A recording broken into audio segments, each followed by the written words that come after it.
What's up? This is Jeff McKee, Slingshot team rider. I'm here with the new board. This is the Recoil 142 we got with the Slingshot driver bindings. The unique thing about these boards is they're the first ones to introduce flex in a wakeboard. Other people have done it for rails, but finally this is a board that you have flex for hitting a rail and also for hitting the wake. And basically how it works is when you come into the wake, it'll flex and load itself almost.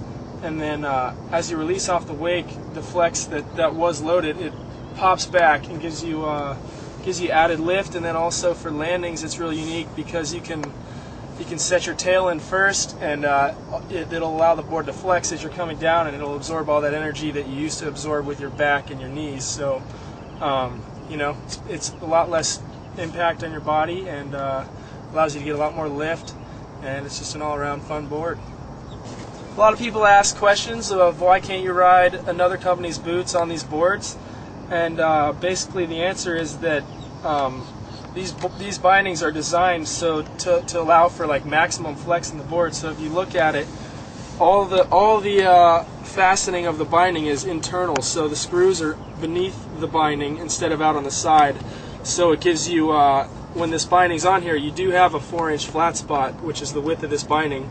But if you have another company's binding, you have like an 8 or 10-inch flat spot, which you know, is kind of defeating the whole purpose. So the reason that we have only these bindings on the boards is so that you can get maximum flex out of your setup. Also, it has a 4-hole pattern, so that eliminates toe heel lift. And they also have a cool system right here for adjusting your duck. You just flip out these pins, and then you can twist the binding to whatever duck you'd like. So if your buddy wants to ride it and he likes a lot of duck, he can just spin it and do his own thing. There's a 3-stage lacing system, so you can get the right stiffness out of the boot.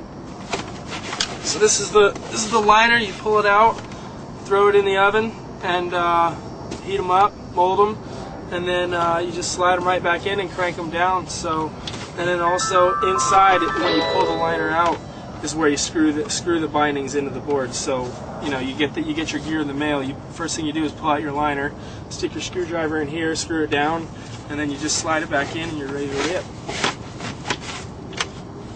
These are the two different models from Slingshot. On my right we have the Recoil, and this one on the left is the Response. They each come in 3 different sizes. The Recoil is kind of the transition board.